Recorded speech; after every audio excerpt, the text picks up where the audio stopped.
Right now, Pittsburgh's best sports show is about to begin. Call us or tweet us. We've got things to talk about on the Ireland Contracting Nightly Sports Call, powered by FanDuel Sportsbook. Thank you so much, Kim. Good evening, everyone. Welcome to the Fan Cave. This is where we share opinions, good stories, whatever you want to tell us is great with us. Call us at 412-575-2600. That's the number of the Bordas and Bordas hotline. We are here and powered by FanDuel Sportsbook. Bob Pompeani along with Andrew Fillipponi, who joins us up at 93.7 The Fan. We have a lot to get into tonight, and we will start with Ben Roethlisberger because it's been a long time in coming. He was on the field yesterday throwing the ball a lot more than he was today, but apparently everything is A-OK. No setbacks. He feels great. Matt Canada had high praise for him. Andrew, this is yet another step and a big one because, quite frankly, when you look at the Steelers last year, if they had him all season long, you can make the argument that 8-8, ending with 3 straight losses, could have very easily been 11 or 12 wins based on the difference he makes at quarterback with that team. Oh, he's big time, Bob, just like you. You're a big time star. And that's Ben Roethlisberger's effect on the Steelers. I might tell him at this point, Bob, to eat a cheeseburger. He's getting almost too skinny for me. Ben Roethlisberger needs to be able to shed the Ravens' pass rush and knock some of these Myles Garrett types down. I don't want him to get too small on me now. He looks great. I think I might have, when he threw one of those practice passes, I thought I even saw some core definition in Roethlisberger's midsection, which I like. I mean, get the jokes out of the way here. It's over. He's serious this time. When he says I'm in the best shape, I actually see it to believe it. And that's going to make a world of difference for the Steelers, Bob. I have gone on the record on this show. I believe I was the first to do it. I have them winning the AFC North this year. Yeah, I share those thoughts. And I will also say to you that it was kind of nice to hear him say that he's not interested in thinking retirement. A lot of people said, well, it looks like he's coming to the end. He's probably thinking about retirement. He kind of dispelled those today by saying, look, he looks in great shape, he feels great, and he expects to play and win multiple Super Bowls, which is a bold statement to make, but that's what he's all about, and hopefully they can make a good run at it this year.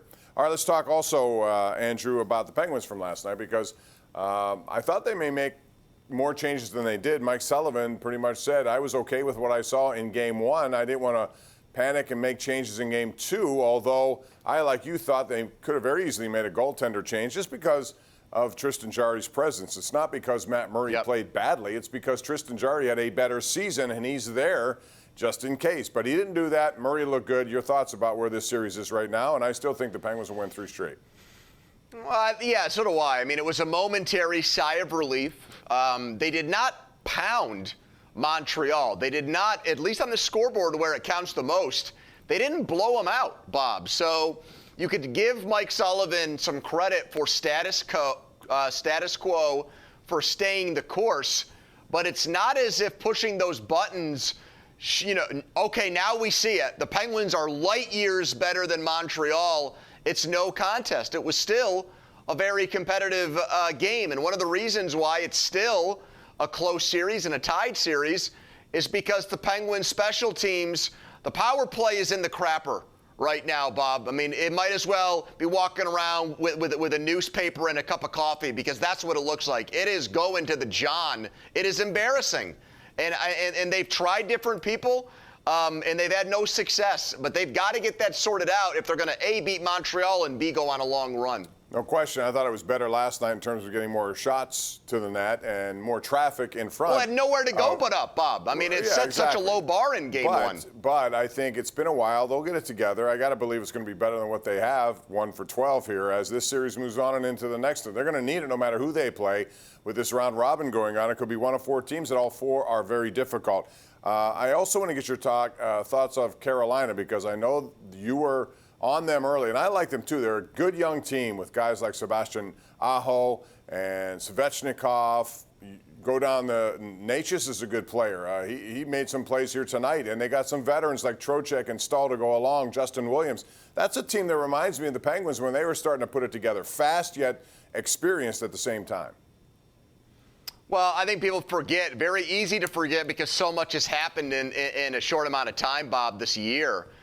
They were in the Eastern Conference Final a year ago. They went and knocked Washington out and swept the Islanders, who handled the Penguins, and they got beat by Boston. And this is a team now with some playoff experience. As you point out, Stahl and Williams are great winners.